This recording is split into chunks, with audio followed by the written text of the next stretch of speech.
It's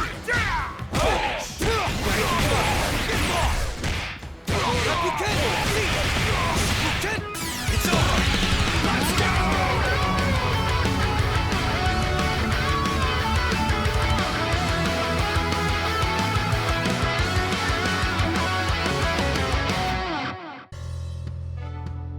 Hey, come on! What's up, dudes? Max here. I am back from Summer Games Fest, giving some impressions of games we played. And the game that I played the most at Summer Games Fest and had an opportunity to do so was Fatal Fury City of the Wolves. This follows up an earlier hands-on demo that we had a few months back, maybe 2 to 3 months ago, where we got first hands-on with the game and didn't get much time. Just sort of got a basic understanding, very mechanically deep, very fun game that introduces a lot of stuff from Gauro mechanically, but also some like KOF 15 stuff, which was pretty cool. So this time now, we had the chance to dig in, properly dig into City of the Wolves. This game demos like another fighting game. You start playing this game and it feels kind of slow in its first hour. Now, don't get me wrong. That changes because after that first hour, you start to get used to the mechanics, the balance of the mechanics, when to use them, when they recover, and how you gauge those mechanics against the opponent, because all of this stuff is being manipulated as you attack and as you block. And it gets a lot faster, and it got better and better and better. It's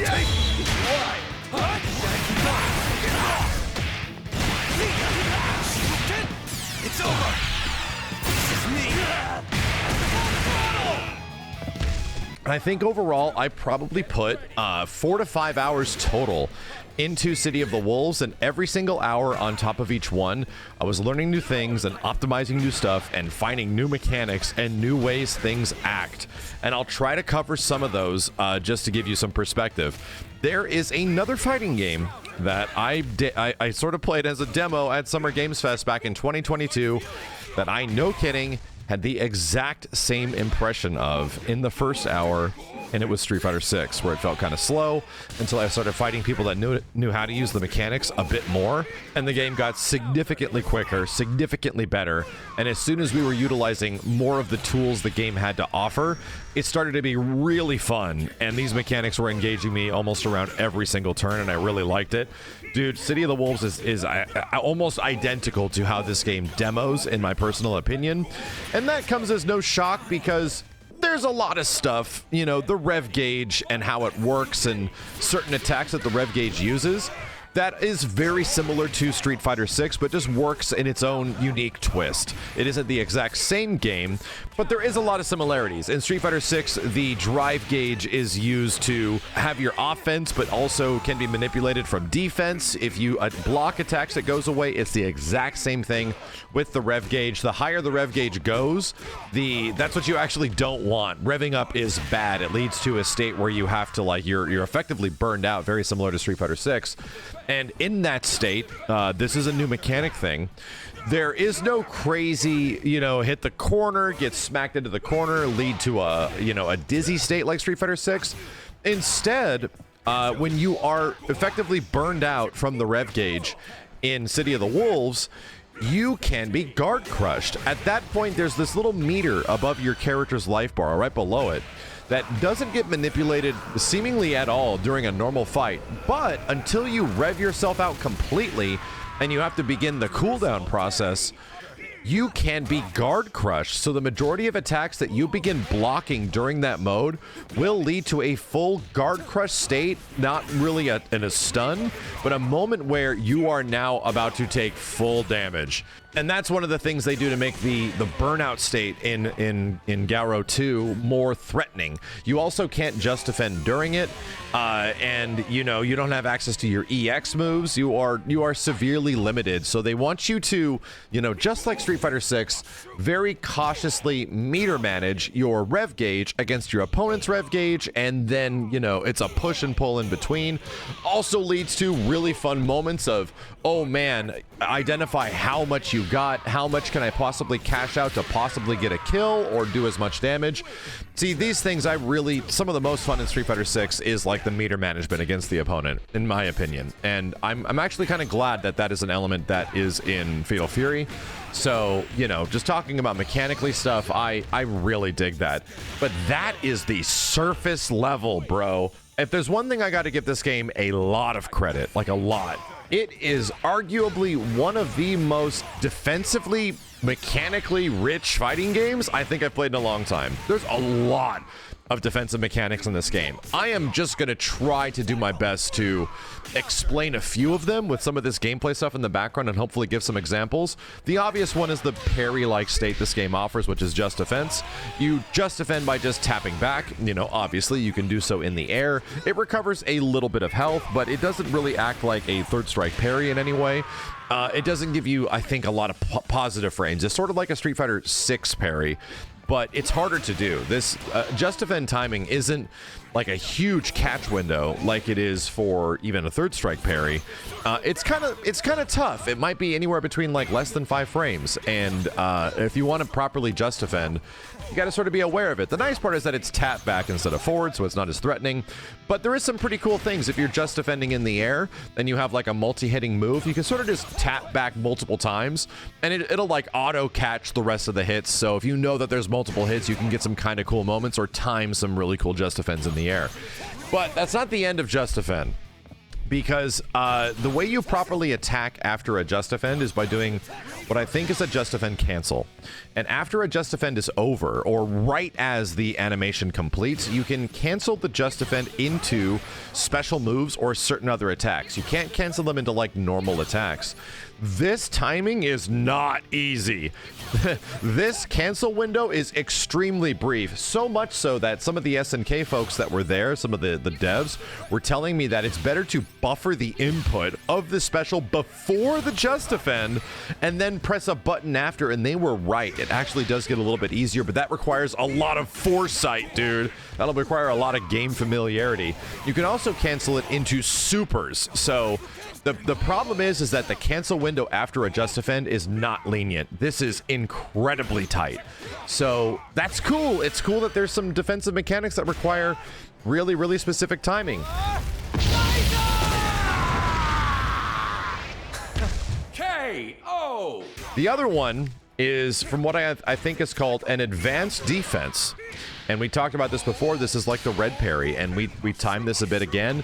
And yeah, when you are blocking multiple hits of attacks, you can cancel them into a just defend. So the craziest part is you'll be holding back, and if an attack hits you 2 times, you can tap forward, and then after that tap forward, you enter a just defend state even while blocking. And you can cancel that into, you know, as we said, special moves. But once again, that's another really difficult thing you're doing, like a 2-frame window to press back to forward. Canceling that into another thing, again, more defensive stuff that is pretty dang difficult to do, but will lead to really cool moments. Another thing that I think is relatively brand new to this build, which is pretty exciting, is this high crush, low crush system. So with, I believe it is the heavy punch attack as well as the R1 command, you can do down with those 2 buttons, and you effectively do an anti-air, something that crushes high attacks and mid attacks. If you do it neutrally, you get a low crush attack, something that will specifically go over low attacks. The crazy part about this is that these moves you can just do. You can just sort of like toss them out. You can't cancel into them, but they look kind of like command normals from previous like KOF games and stuff like that.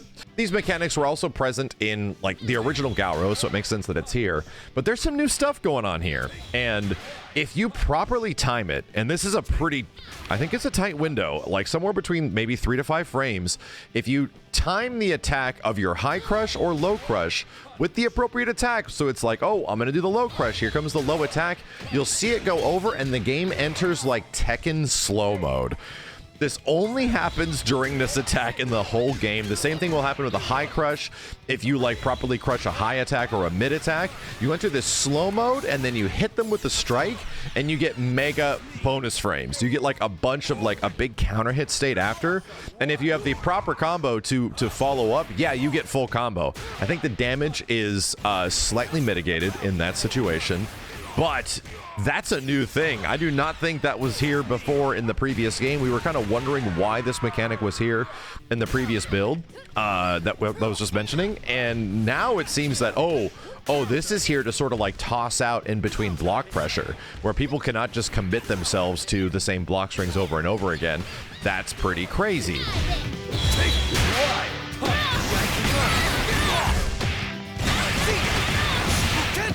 It's over.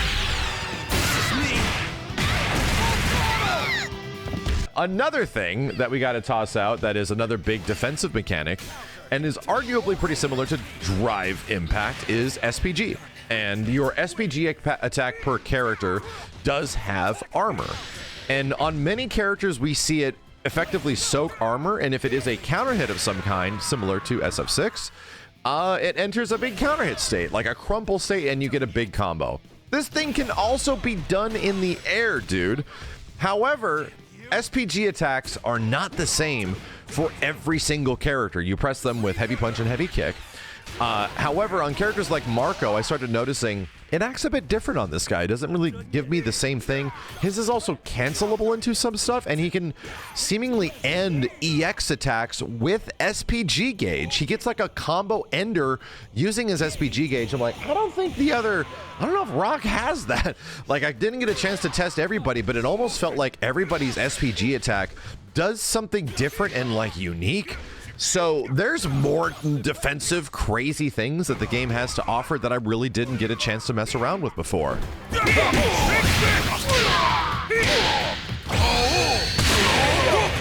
Marco, wait. Another thing I got to finally mess around with that I just didn't get a chance to get familiar with is like feint cancels. And yes, you could feint cancel attacks in City of the Wolves and Fatal Fury, meaning if you do a normal attack, you can cancel into a feint animation, which is like the beginning startup of like a fireball or like another special move, and then, you know, cancel it into another normal or whatever the heck you might want to. It does lead to some of the most damaging combos, where if you get like a close range button, feint cancel into another like heavy close range button into big combo, yeah, that's arguably the best damage.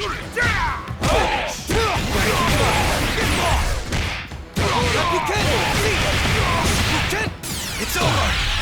This is me. But there's even more stuff, and this is another defensive related mechanic. You can also just whiff these animations at any point if you want. The crazy part is that on like Rock and Terry, I didn't get a chance to test with everybody. If you do their Shining Knuckle move, like Fireball Back Punch, you can cancel the animation of it. Like, it does not have to travel the full distance on the light one or the heavy one. You can quite literally cut that animation in half with a feint cancel. So, bro, like, you can bait people that I'm gonna commit to this full move that normally goes full screen and is really punishable, and all of a sudden just stop dead in their tracks, and now you're like up in their face because you chose to do a feint cancel. Yeah, dude, there is so much stuff. I'm sort of like highlighting some of the things that we got some nuance on from the previous build of the game. Oh, also, when you're an SPG, you recover health. Like, your health just starts like naturally recovering during SPG. Your rev attacks or EX attacks in SPG take a little bit less meter when you're in that state. And there probably is even some more stuff that SPG is manipulating in terms of like your rev gauge. I wouldn't even be surprised. There are so many nuanced mechanics, and the crazy part is that some of this stuff is easy to do, for sure. And we're going to talk about other things that got easier to do, but some of this stuff, like I said, requires pinpoint timing. When you have things that you have to do like in neutral or block strings that are like 2 to 4 to 5 frames of defensive mechanics, not combos, these things are difficult to time. Getting these high crush, low crush attacks are not going to happen all the time. but when they do happen, they look ridiculously cool. So I got to commend the devs.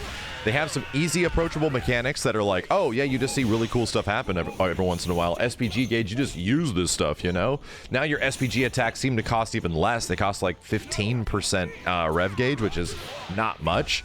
It's crazy that there's also ridiculously difficult stuff that is not easy to pull off, and I'm wondering if they're going to change that down the line, because they made a pretty huge change in this version of the game.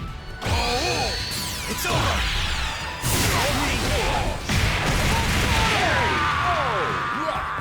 Wait. I tried doing Terry's Power Geyser for like 15 minutes, and I'm like, all right, dude, what the hell's going on? I eventually had to pull out a move list. And yeah, Terry's Power Geyser is no longer half circle back forward. It's double fireball forward with punch. Of course, you know, Buster Wolf is double fireball forward with kick. But another big thing, SPG attacks in the previous build used to be like forward, back, forward, half circle forward or something like that. It used to be sort of a pseudo, you know, pretzel motion.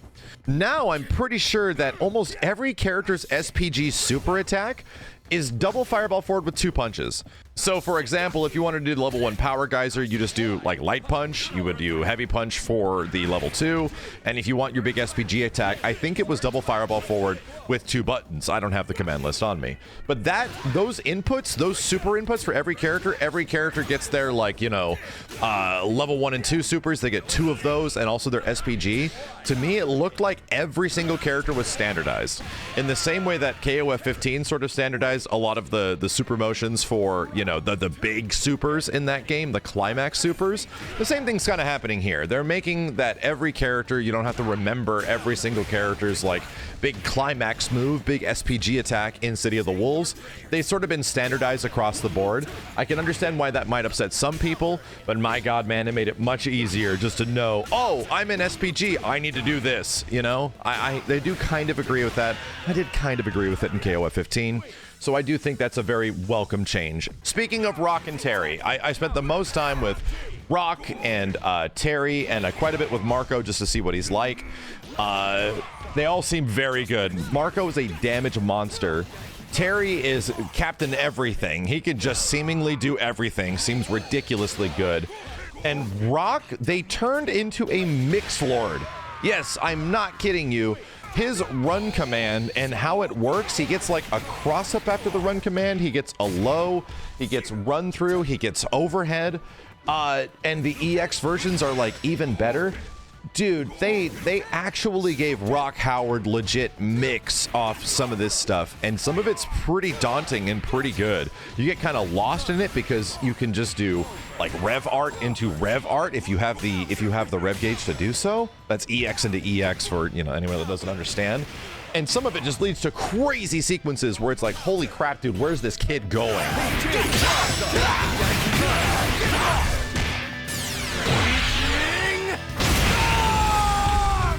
It's a lot of fun. Although I can tell you some of the combos and how much juggle you had from the previous build of the game did change quite a bit in this game. It turned into something that's a little bit more nuanced, and you can't just use everything. You got to find the specific attacks you can do. You have to effectively locate which rev attack do I go into the next rev attack, into the next one, and the next one to create the biggest combo depending on how much gauge do I have. And, you know, that's a little bit harder now, which I do kind of agree with, because there are a shit ton of routes. There are so many different routes you're going to have per character. I stuck to like 1 or 2 for Terry and Rock, but I was already optimizing some stuff in the corner really hard. This is going to be pretty similar to KOF 15, where in that game, you know, you kind of optimize the hell out of your max mode combos. That's kind of what these are. They took the best element that is in KOF over the past like couple of games, which is big cool max mode stuff, and now you get to do it in this game like right off the bat. You know, you have access to that in the first combos you do. It's a choice of yours. Do you want to burn yourself out doing it, or do you want to sort of like balance that gauge against your opponent? So I love it, man. It's insanely fun. Just speaking from a general perspective, I got kind of specific over the past like 18 minutes. I just have been going through the footage and just watching all of these matches as like myself and other folks are figuring out how to do some of this stuff. And dude, It is insanely fun. Rock is insanely fun in this game.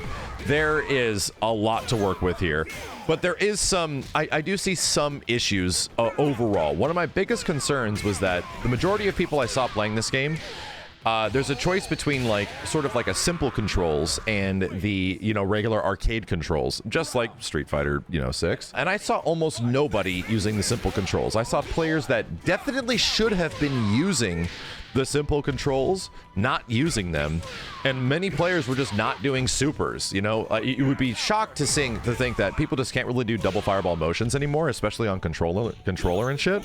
So that's sort of a thing that was going on here.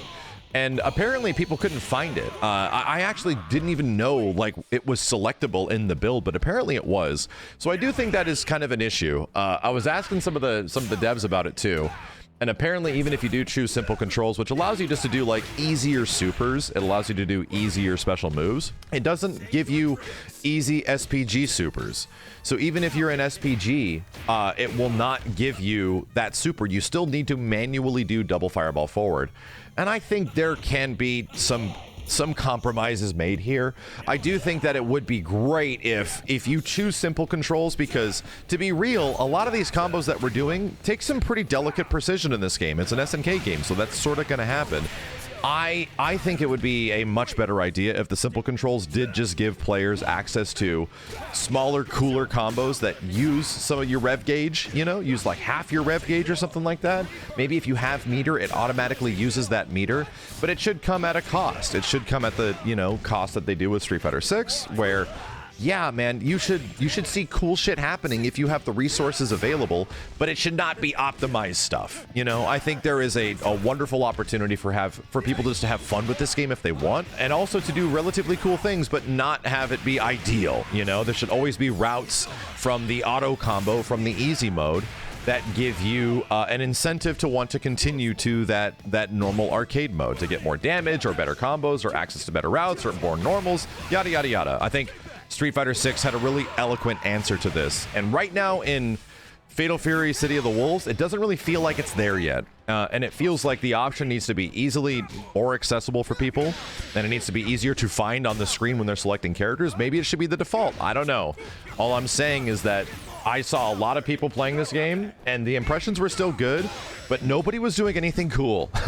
Everyone was just kind of jumping around and hitting each other, and yeah, the game's gorgeous, don't get me wrong, but I truly feel that, you know, for fighting games to be accessible, this game is doing exactly what it should. It is expanding. Like, this is some of the most mechanically dense SNK fighting game stuff I've seen in a long time, especially in modern SNK, you know? So I'm hoping that you can just give players a little bit of taste of some of that crazy cool stuff, because, dude, they're not going to be hitting these insane JD cancels and air JDs and all this insane stuff, these like 2-frame advancing guard things, and like there are so many ridiculously hard things to do in this game that people will almost never get to see, that they should see all the other cool flashy stuff happen.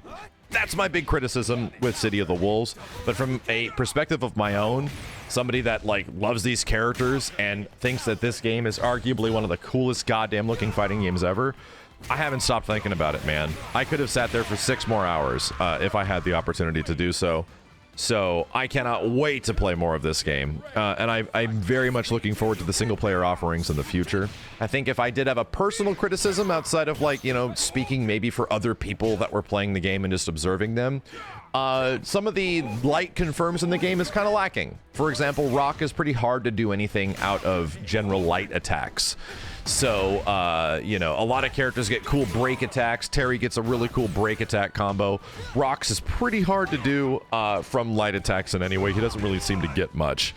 So I don't know if it's their intention to have him lack that because he's sort of a mix lord.